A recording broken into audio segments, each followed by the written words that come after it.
అందరికీ నమస్కారం. ఈరోజు మనము వెబ్‌ల్యాండ్ ప్యూరిఫికేషన్ ఆఫ్ ల్యాండ్ రికార్డ్స్‌లో భాగంగా సర్క్యులర్ 3 ఇన్‌స్ట్రక్షన్స్ గురించి ఈ వీడియో ద్వారా చూద్దాము. మీరు కానీ మా ఛానల్‌ని మొదటిసారి చూస్తున్నట్లయితే దయచేసి సబ్స్క్రైబ్ చేయండి, లైక్ చేయండి, షేర్ చేయండి, కామెంట్ చేయండి.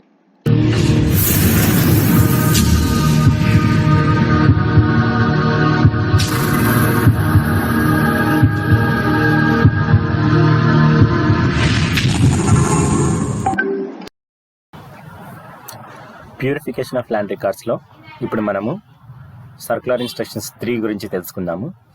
సో ఇప్పటి వరకు మనము సర్క్యులర్ ఇన్స్ట్రక్షన్స్ 1 and 2 వీటిని బేస్ చేసుకొని ప్రొఫార్మా 1, ప్రొఫార్మా 2 కంప్లీట్ చేసాము. సో ప్రొఫార్మా 3కి వెళ్ళే ముందు ఒకసారి మనం ప్రొఫార్మా 1 and 2లో ఏం చేసాము అన్నది ఒకసారి రీక్యాప్ తీసుకుందాం. సో ఫస్ట్ మనం purification of land records start చేసే ముందు ఒక విలేజ్కి సంబంధించిన బేస్ రికార్డ్స్ అన్నీ దగ్గర పెట్టుకున్నాము. సో ఆ బేస్ రికార్డ్స్ ఆర్ఎస్ఆర్ అయి ఉండొచ్చు, విలేజ్ మ్యాప్, ఎఫ్ఎంబి, అలాగే ROR 1A 1B registers, pattadar masters, అలాగే సర్కార్ భూమి నుంచి గవర్నమెంట్ డేటాబేసెస్ 22A, ఇవి కాకుండా ఇంకా ఏవైతే రెవెన్యూ రికార్డ్స్ ఉన్నాయో అవన్నిటిని ఫస్ట్ దగ్గర పెట్టుకొని తర్వాత purification of land records start చేశాము.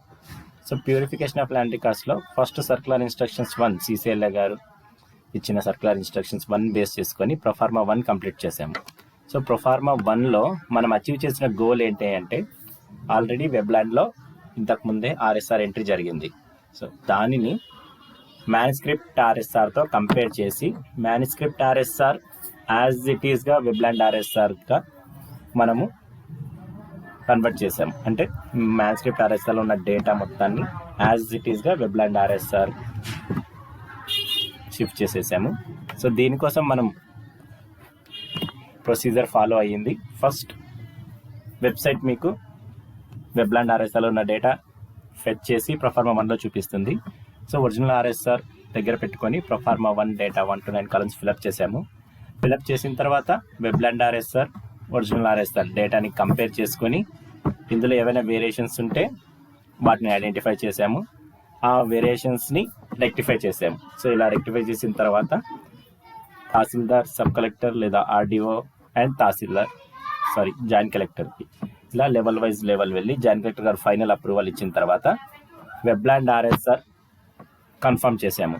సో ఇప్పుడు వెబ్‌ల్యాండ్ ఆర్ఎస్ఆర్ ఒరిజినల్ ఆర్ఎస్ఆర్ ప్రకారం ఎలా ఉంటే అలా యాజ్ ఇట్ ఈస్గా వెబ్‌ల్యాండ్ ఆర్ఎస్ఆర్ని తీసుకొచ్చేసాము. ఇది మనం ప్రొఫార్మా 1లో అచీవ్ అయిన టార్గెట్. ఇది అయిపోయిన వెంటనే ప్రొఫార్మా 2కి షిఫ్ట్ అయ్యాము. సో ప్రొఫార్మా 2లో మనం ఏం చేసామంటే ఇప్పుడు ఒరిజినల్ ఆర్ఎస్ఆర్ని వెబ్‌ల్యాండ్ ఆర్ఎస్ఆర్ కన్ఫర్మ్ చేసాం కాబట్టి ఈ వెబ్‌ల్యాండ్ ఆర్ఎస్ఆర్లో ఉన్న ప్రతి సర్వే నెంబరు, ఆ సర్వే నెంబర్ యొక్క ఎక్స్టెంటు, ఇదే సర్వే నెంబర్కు సంబంధించిన సర్వే సబ్ డివిజన్స్ ఎక్కడి నుంచి వెబ్‌ల్యాండ్ అడంగల్ నుంచి తీసుకున్నాము.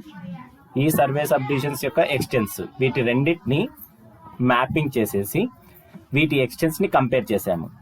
సో వీటి ఎక్స్టెన్స్ కంపేర్ చేసేటప్పుడు ఏవైనా వేరియేషన్స్ ఉంటే, ఎక్స్టెంట్ వేరియేషన్స్ ఉంటే అది వేరియేషన్ ఎందుకు వచ్చింది, ఆ వేరియేషను ఏం చేస్తే రెక్టిఫై అవుతుంది అన్నది, రీజన్ ఫర్ వేరియేషన్, అలాగే ప్రపోజ్డ్ సొల్యూషన్స్, ఈ రెండింటిని ప్రపోజ్ చేసేసి నెక్స్ట్ లెవెల్స్కి ఫార్వర్డ్ చేసాము. అలా జాయింట్ కలెక్టర్ గారి లెవెల్ వరకు వెళ్ళిన తర్వాత ఒకవేళ జాయింట్ కలెక్టర్ గారికి ఎడిట్ ఆప్షన్ ఇచ్చారు, తహసీల్దార్, సబ్ కలెక్టర్ లేదా ఆర్డీఓ గారు ఇచ్చిన రికమెండేషన్స్, వాళ్ళు ఫార్వర్డ్ చేసిన రీజన్స్ ఫర్ వేరియేషన్స్ అలాగే ప్రపోజ్ సొల్యూషన్స్లో ఏవైనా కరెక్షన్స్ ఉంటే జాయింట్ కలెక్టర్ గారు వాటిని రీమార్క్స్లో మెన్షన్ చేసి తహసీల్దార్స్కి రివర్ట్ బ్యాక్ చేసే ఆప్షన్ ఇచ్చారు. అలాగే జాయింట్ కలెక్టర్ గారి లాగిన్లోనే కరెక్షన్స్ చేసి ఫైనల్ అప్రూవల్ చేయడం కూడా జరిగింది. ఇలా ప్రొఫార్మా 2 ద్వారా మనము ఆర్ఎస్ఆర్లో ఉన్న ప్రతి సర్వే నెంబర్కి దానికి కరెస్పాండింగ్ అయిన survey sub division number adangal ప్రకారము వీటి ఎక్స్టెన్స్ని మనం కంపేర్ చేసేసి mapping first survey numbers mapping చేసి తర్వాత ఎక్స్టెన్స్ని కంపేర్ చేసి వేరియేషన్స్ ఏమైనా ఉంటే నోట్ చేసాము. ఇప్పుడు ప్రొఫార్మా 3. సో ప్రొఫార్మా 3లో మనం ఇప్పుడు మెయిన్గా ఫోకస్ చేసేది ఏంటి అంటే కాలం నెంబర్ 6, కాలం నెంబర్ 8. సో కాలం నెంబర్ 6 అన్నది ల్యాండ్ నేచర్, కాలం నెంబర్ 8 అన్నది ల్యాండ్ క్లాసిఫికేషన్. సో అడంగల్ ద్వారా డేటాని ప్రొఫార్మా 3లోకి ఫెచ్ చేసుకొని అందులో ప్రతి సర్వే నెంబర్కి ల్యాండ్ నేచర్, ల్యాండ్ క్లాసిఫికేషన్ని ఫిక్సప్ చేస్తున్నాము. సో ఇలా ఫిక్సప్ చేయడానికి CCLA గారి నుంచి మనకు డీటెయిల్డ్గా సర్క్యులర్ ఇన్స్ట్రక్షన్స్ వచ్చాయి. సో ఆ సర్క్యులర్ ఇన్స్ట్రక్షన్స్ ప్రకారము ఇక్కడ ల్యాండ్ నేచర్, క్లాసిఫికేషన్ ఈ రెండు ఆప్షన్స్ని మనకు తోచింది ఎంట్రీ చేయడానికి అవకాశం లేదు. అక్కడ ఆల్రెడీ మనకు ఒక డ్రాప్ డౌన్ మెనూ ఇచ్చారు. అంటే కొన్ని స్టాండర్డ్ వాల్యూస్ నేచర్లో ఏముండాలి, క్లాసిఫికేషన్లో ఏముండాలి అన్నది ఆల్రెడీ. సో అందులో డ్రాప్ డౌన్ మెనూలో నుంచి దానికి సంబంధించిన correct land nature, correct classification select చేసుకోవాలి. ఈ ల్యాండ్ నేచర్ క్లాసిఫికేషన్స్ అన్నవి అడంగల్లో చాలా important columns. So land nature government నుంచి పట్టాకి మారింటాయి, పట్టా నుంచి గవర్నమెంట్కి మారింటాయి. సో గవర్నమెంట్ నుంచి అసైన్మెంట్, అలినేషను, ట్రాన్స్ఫర్ ఇలా జరగడం వల్ల వాటి నేచర్ చేంజ్ అయి ఉంటుంది. అలాగే పట్టా గవర్నమెంట్గా కూడా మారింటుంది. ఎప్పుడు అక్విజిషన్ జరిగినప్పుడు కానీ, సీలింగ్ సర్ప్లస్ అప్పుడు కానీ, లేకపోతే రెలింక్విష్ చేసుకున్నప్పుడు పట్టా ల్యాండ్స్ కూడా గవర్నమెంట్ ల్యాండ్గా కన్వర్ట్ అయి ఉంటాయి. సో ఇలా సబ్సిక్వెంట్గా జరిగిన కరెక్షన్స్ అన్నీ మనము ల్యాండ్ నేచర్ క్లాసిఫికేషన్ కాలమ్స్లో ప్రాపర్గా అప్డేట్ చేయాలి. ఈ ల్యాండ్ నేచర్ క్లాసిఫికేషన్ అప్డేట్ చేయడానికి మనకు ఒక స్టెప్ బై స్టెప్ ప్రొసీజర్ ఇచ్చారు, మనం అది ఫాలో అవ్వాలి. ఆ ప్రొసీజర్ ప్రకారము ప్రొఫార్మా 2 కంప్లీట్ అయిన వెంటనే ఆటోమేటిక్గా ఆ విలేజ్కి ప్రొఫార్మా 3 జనరేట్ అయిపోతుంది. ఈ ప్రొఫార్మా 3లో RSR ప్రకారం survey number, sub division number, total extent, అలాగే ఇంకా నేచరు, క్లాసిఫికేషన్ కూడా. సిమిలర్లీ వెబ్లాండ్ అడంగల్ ప్రకారం ఇప్పుడు వెబ్లాండ్ అడంగల్లో ఉన్న డేటాని బేస్ చేసుకొని వాటి survey number, sub division number, total extent, nature, classification ఇవన్నీ ఆల్రెడీ ప్రీఫిల్డ్ అన్నీ ఫిలప్ అయిపోయి మనకు ప్రొఫార్మా 3లో చూపిస్తుంది. ఇప్పుడు VRO, VS, RI, DT, MS వీళ్ళందరూ చేయాల్సిన పని ఏంటి అంటే, ఇప్పుడు VRO లేదా విలేజ్ సర్వేయర్, అలాగే RI, DT, మండల సర్వేయర్ వీళ్ళందరూ ఒక టీమ్గా ఫామ్ అయ్యి ఇందులో ఉండే ప్రతి సర్వే నెంబర్ని, సబ్ డివిజన్ నెంబర్ని, ఆ సర్వే సబ్ డివిజన్ నెంబర్కి గల నేచర్ని, క్లాసిఫికేషన్ని బోత్ RSR ప్రకారము, అడంగల్ ప్రకారము కంపేర్ చేసుకొని నెక్స్ట్ ఇప్పుడు గ్రౌండ్ పొజిషన్ని కూడా బేస్ చేసుకొని ఇప్పుడు గ్రౌండ్ పొజిషన్లో ఆ సర్వే నెంబర్ యొక్క ల్యాండ్ నేచర్ ఏంటి, క్లాసిఫికేషన్ అన్నది ఏంటి అన్నది వెరిఫై చేయాలి. ఇది VRO లాగిన్లో. సో ఈ ప్రాసెస్లో VRO ఇంతకు ముందే చెప్పాము కదా, మనకు ఇష్టం వచ్చినట్లుగా ఇక్కడ నేచర్ క్లాసిఫికేషన్ సెలెక్ట్ చేసుకోవడానికి మనకు టెక్స్ట్ బాక్స్ లేవు. ఆల్రెడీ కొన్ని స్టాండర్డ్ ఆప్షన్స్ని డ్రాప్ డౌన్ మెనూలో ఇచ్చారు. అందులో ఎగ్జాక్ట్ ల్యాండ్ నేచర్ ఏది, ఎగ్జాక్ట్ ల్యాండ్ క్లాసిఫికేషన్ ఏది అన్నది డ్రాప్ డౌన్ బాక్స్ నుంచి మనం సెలెక్ట్ చేసుకోవాలి. దాని తర్వాత ల్యాండ్ నేచర్ క్లాసిఫికేషన్ సెలెక్ట్ చేసుకున్న తర్వాత VRO gist of the recommendations అనే కాలం ఉంటుంది. అందులో ఈ ల్యాండ్ నేచర్ క్లాసిఫికేషన్కి సంబంధించి రీమార్క్స్ రాసేసి దాని పక్కనే దానికి సంబంధించిన సపోర్టింగ్ డాక్యుమెంట్స్ అప్లోడ్ చేయడానికి కూడా ఆప్షన్ ఇచ్చారు. అవి ఎంట్రీ చేసేస్తారు. అవి ఎంట్రీ చేసిన తర్వాత పక్కనే సేవ్ బటన్ ఉంటుంది, సేవ్ క్లిక్ చేయాలి. ఇలా VRO ప్రతి సర్వే నెంబర్కు సేమ్ ఎక్సర్సైజ్ ఆయన లాగిన్లో కంటిన్యూ చేయాలి.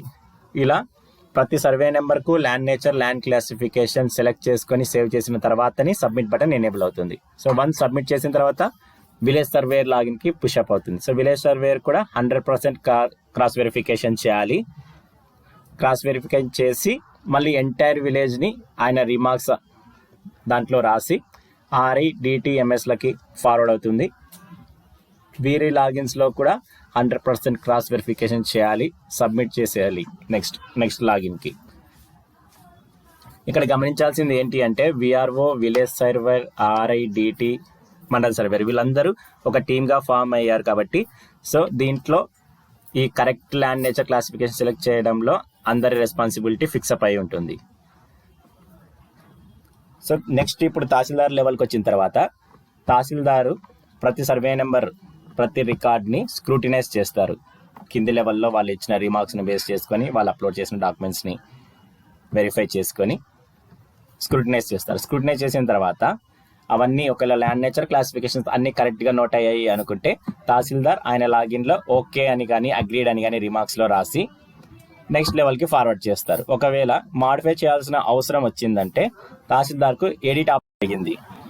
ఆ ఎడిట్ ఆప్షన్ని యూజ్ చేసుకొని తహసీల్దార్ ఆయన డీటెయిల్డ్ జస్టిఫికేషన్ని రిమార్క్స్ కాలంలో నోట్ చేసి దానికి సంబంధించిన డాక్యుమెంట్స్ అప్లోడ్ చేసేసి నెక్స్ట్ లెవెల్కి అంటే సబ్ కలెక్టర్ లేదా ఆర్డీఓ గారి లాగిన్కి ఫార్వర్డ్ చేస్తారు. సో ఇలా తహసీల్దార్ లాగిన్లో ఎడిట్ అయిన సర్వే నెంబర్స్ అన్నీ బ్లూ కలర్లో ఉంటాయి.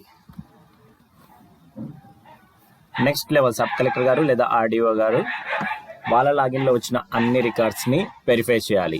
అందులో blue colour non blue colour అన్నీ వెరిఫై చేయాలి. వెరిఫై చేసి ఎంటైర్ విలేజ్ని వాళ్ళ రిమార్క్స్ రాసేసి జాయింట్ కలెక్టర్కి ఫార్వర్డ్ చేయాలి. సో ఇక్కడ జాయింట్ కలెక్టర్కి ఫార్వర్డ్ చేసేటప్పుడు సబ్ కలెక్టర్ కానీ ఆర్డీఓ గారు కానీ రిమార్క్స్లో వాటి రికమెండేషన్స్ అది అప్రూవల్కి కావచ్చు రిజెక్షన్కి కావచ్చు దేనికైనా కానీ రిమార్క్స్లో రాసి ఫార్వర్డ్ చేయొచ్చు. ఇక్కడ ఆర్డీఓ లాగిన్లో కూడా ఎడిట్ ఆప్షన్ ఇవ్వడం జరిగింది. సో ఏవైనా సబ్ కలెక్టర్ లేదా ఆర్డీఓ లాగిన్లో ఎడిట్ చేయాల్సిన అవసరం ఉంది అనుకుంటే ఎడిట్ ఆప్షన్ యూస్ చేసి ఎడిట్ చేయొచ్చు. ఇలా సబ్ కలెక్టర్ లేదా ఆర్డీఓ గారి లాగిన్లో ఎడిట్ చేసినవి కూడా బ్లూ కలర్లోకి కన్వర్ట్ అయిపోతాయి. సో బ్లూ కలర్లో కన్వర్ట్ అయిపోయి నెక్స్ట్ జాయింట్ కలెక్టర్ లాగిన్కి ఫార్వర్డ్ అవుతాయి. సో జాయింట్ కలెక్టర్ గారి లాగిన్లో blue non blue colour records అన్నిటినీ వెరిఫై చేయాలి. వెరిఫై చేసి ఒకవేళ ఏవైనా చేంజెస్ చేయాలి అనుకుంటే ఎంటైర్ విలేజ్ని రిమార్క్స్ రాసేసి తహసీల్దార్కి రివర్ట్ బ్యాక్ చేయొచ్చు. రివర్ట్ బ్యాక్ అయిన తర్వాత తహసీల్దార్ జాయింట్ కలెక్టర్ ఇచ్చిన రిమార్క్స్ని వెరిఫై చేసి వాటిని అనుగుణంగా రికార్డ్స్ వెరిఫై చేసి మాడిఫికేషన్స్ చేసి జాయింట్ కలెక్టర్ గారికి ఫార్వర్డ్ చేస్తారు. సేమ్ ప్రొసీజర్ ఇక్కడ కూడా తహసీల్దార్ నుంచి సబ్ కలెక్టర్ లేదా ఆర్డీఓ నుంచి జాయింట్ కలెక్టర్. తర్వాత జాయింట్ కలెక్టర్ అప్రూవ్ అయినా చేయొచ్చు రిజెక్ట్ అయినా చేయొచ్చు వెరిఫికేషన్ తర్వాత. సో ఒకవేళ అన్ని రికార్డ్స్ కరెక్ట్ ఉన్నాయి అనుకొని అప్రూవ్ చేసేస్తే వన్స్ ఒకసారి జాయింట్ కలెక్టర్ గారు అప్రూవ్ చేసిన తర్వాత బ్లూ కలర్ అన్నీ ఇంకా కనపడవు. తర్వాత డేటా మొత్తం ఫ్రీజ్ అయిపోతుంది. ఫ్రీజ్ అయిపోయి ఈ విలేజ్ రికార్డ్ మొత్తము మళ్ళీ తహసీల్దార్ లాగిన్కి వెళ్తుంది. సో తహసీల్దార్ లాగిన్కి వెళ్ళిన తర్వాత ఒక అవుట్పుట్ ప్రొఫార్మా 3A జనరేట్ అవుతుంది. తహసీల్దార్ ఆయన లాగిన్ నుంచి ఈ 3A రిపోర్ట్ని డౌన్లోడ్ చేసుకొని ఫ్యూచర్ యూస్ కోసం తీసి పెట్టుకోవాలి.